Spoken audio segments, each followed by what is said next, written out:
Այսօր մեզ է միացել քաղաքագետ, քաղաքական գիտությունների դոկտոր Արմեն Այվազյանը, բարև ձեզ։ Բարև ձեզ։ Եվ այսպես, Իրանի շուրջ օղակը սեղմվում է, թե հակառակը, մոտենում հանգուցալուծման։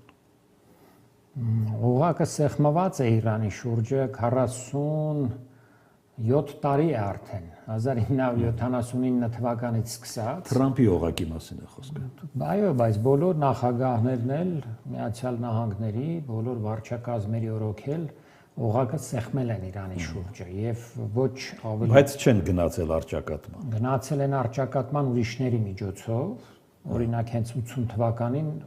դրդելով Սադամ Հուսեյնին, Իրաքի նախագահին, պատերազմ սկսել Իրանի դեմ, այնուհետև օգնելով նրան ամեն ինչով, հետագայում ամեն կերպ 10 տարի տնտեսական 8 տարի, այո, 8 տարի։ Հետագայում տնտեսական պատժամիջոցներ, ամեն տեսակ ճնշումներ, երկրի մեկուսացում, անընդհատ եղել է այսինքն այդ խնդիրը, հիմա պարզապես առաջին անգամ Թրամփը մեծ պատերազմ ձեռնարկեց, որին մասնակցում էր արդեն Միացյալ Նահանգների զինուժը։ Մի բան, որ առաջ չէր եղել էին բախումներ, եղել էին տարբեր միջադեպեր, բայց այսպիսի մեծ բան չէր եղել։ Առաջի անգամ 12 օրյա անցյալ տարվա պատերազմի ժամանակ Միացյալ Նահանգները վերջում միացավ այդ պատերազմին, ամենջապես ավարտվեց, իսկ այս անգամ արդեն ամբողջությամբ, ամբողջ թափով եւ չի բացառվում, որ օրինակ հենց վաղը, երբ ավարտվում է հրադադարը, կարող է վերսկսվել Իրանի դեմ հարձակումը նույն թափով կամ գուցե մի փոքր ավելի ուժեղ, տեսնենք։ Իհարկե Իրանն էլ պատրաստել է, ինչպես իրենք են ասում, իր նոր խաղաքարտերը, նոր պատասխանները։ Իրանը պատրաստ է վերսկսմանը։ Այո, պատրաստ է, տեսնենք, կարող է եւ չվերսկսվի, բայց այսօր պետք է տեղի ունենա Իսլամաբադից, վաղուց։ Գուցե անգամ եթե Իսլամաբադում որևէ բանակցություն չլինի, հրադադարը երկարացվի, բայց դա պարզ կլինի վաղը, կամ այսօր երեկոյան, կամ վաղն առավոտյան, վաղը ցերեկով։ Այսպես։ Լավ, հրադադարի երկարաձգում հավանական է, լավ կլինի այդ հրադադարը երկարաձգվի, բայց ում էլ պետք հրադադարը մեծ հաշվով կողմերից։ Խոշոր հաշվով երկու կողմերն էլ պետք է որ շահագրգռված լինեն հրադադարի մեջ, որովհետև երկուսն էլ նախ տեսան, որ այսքանն են կարող անել։ Հրթիռային պատերազմով չի ավարտվում։ Այո, օդային պատերազմով, հրթիռային պատերազմով հարցերը Միացյալ Նահանգները եւ Իսրայելը չկարողացան լուծել իրենց առջև դրված խնդիրները, իսկ Իրանն էլ այնքան էլ շահագրգռված չպետք է լինի պատերազմի վերսկսման մեջ։ Պարզապես եթե նրան ստիպեն կամ ստորագրել մի ինչ-որ նոր համաձայնագիր, որը չի համապատասխանելու իր երկարաժամկետ նպատակներին, խաղաղությանը, կայունությանը, այդ դեպքում ավելի ձեռնտու կլինի Իրանին բնականաբար ընդունել այդ մարտահրավերը եւ մի նոր փուլ պատերազմի անցնել, դիմանալ եւ հաղթանակով դուրս գալ դրանից։ Այս կողմերի տատանողականության մթնոլորտում հետարքիր արձագանքներ կան եւ ամերիկյան եւ իրանյան ներքաղաքական կյանքից։ Ամերիկայում ոգևորված չեն Թրամփի գործողություններով, անգամ վարկանիշային տատանումներ են արձանագրում, այնպես չի, որ Իրանի ներսում են ամեն ինչ խաղաղ։ Իրանի ներսում խոշոր հաշվով դարձյալ ընդհանուր առմամբ ժողովուրդը պատրաստ չէ գնալ զիջումների։ Դա ցույց են տալիս այն Խոսքը նաև իշխանության տարբեր թևերի։ Այո, ուրեմն նախ ժողովրդից խոսենք, ժողովուրդը գիտեք բավական այսպես ակտիվացել է այս պատերազմի արդյունքում եւ այն երիտասարդությունը, իսկ Իրանի բնակչության 50%-ից ավելին այսօր երիտասարդություն է, 30 տարեկանից պակաս մարդիկ են, նրանք մի տեսակ մտել են այս պատերազմի մեջ ամբողջ իրենց ավյունով եւ բոլորովին պատրաստ չեն զիջումների։ Դա ազդելու է նաև իշխանության տարբեր թևերի վրա, այնպես չէ, որ իշխանությունը որևէ ճնշում ժողովրդից չի զգում։ Ամեն օր, արդեն 51-րդ օրն է պատերազմի, թե 52-րդ օրն է, երեկոյան մեծ ցույցեր են տեղի ունենում Իրանի բոլոր քաղաքներում ի պաշտպանություն, այո, կոշտ դիրքորոշման, այնպես որ այստեղից պետք է գանք, իսկ ներսում խոսակցություններ կան իբր կան ինչ որ տարաձայնություններ, բայց տարաձայնություններ նման դեպքերում ոչ թե տարաձայնություններ են, այլ տարբեր կարծիքներ կարող են լինել, տարբեր ուրեմն գործիչների, պետության ղեկավարների միջև, բայց նրանք միշտ գալիս են ընդհանուր հայտարարի Իրանում մինչև այսօր այդպես է եղել եւ այդ ընդհանուր տեսակետից էլ հանդես են գալիս։ Այնպես որ այստեղ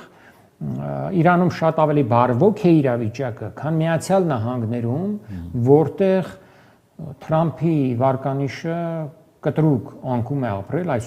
այսօր արդեն 37%-ն է միայն Իրանի պատերազմի պատճառով։ Այո, 37%-ն է միայն աջակցում նրա գործունեությանը եւ հատկապես Իրանի դեմ պատերազմի հարցում մեծ դիմադրություն կա կոնգրեսում, դեմոկրատները, այդ թվում հանրապետականների մի մասը տարբեր կարծիքներ են հայտնում, թեև կոնգրեսը չի ձեռնարկում կտրուկ քայլեր, որովհետև նույնպես կախված է այն նույն լոբիստական, գլոբալիստական եւ Իսրայելի լոբիստական եւ ընդհանրապես գլոբալիստական կառույցներից, որոնցից կախված է նաեւ Թրամփի վարչակազմը։ Մի քանի օր առաջ տեղի ունեցավ եւս մեկ փորձ կոնգրեսում արգելափակել Թրամփի պատերազմ վարելու հնարավորությունները եւ դարձյալ մի քանի ձայն չհերիքեց։ Այսինքն ինչպես վարչակազմը, այնպես էլ Միացյալ Նահանգների կոնգրեսը եւ ներկայացուցիչների տունը եւ սենատը մեծ կախվածության մեջ են այդ ավելի մեծ ուժերից։ Իրանյան այս մթնոլորտը կարող է ազդել հայ-ադրբեջանական հավասարակշռության վրա։ Հավասարակշռություն չունենք ցավոք սրտի այստեղ։ Հայաստանը ամբողջովին կախյալ վիճակում է հայտնվել եւ ստորացված վիճակում, նսեմացված վիճակում է։ Տարբեր բոլոր փաստերը այդ մասին են խոսում, կարող ենք մի առանձին հարցազրույց դրա վերաբերյալ վարել, օրինակ հենց երեք պարզ դարձավ, հայտնի դարձավ, որ հողին է հավասարացվել Ստեփանակերտի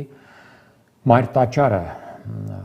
Իսկ սա, տեսեք, իսրայելցի մի զինվոր Լիբանանում մուրճով ջարդել էր Հիսուս Քրիստոսի արձանը, գլխին էր հարվածել, այդ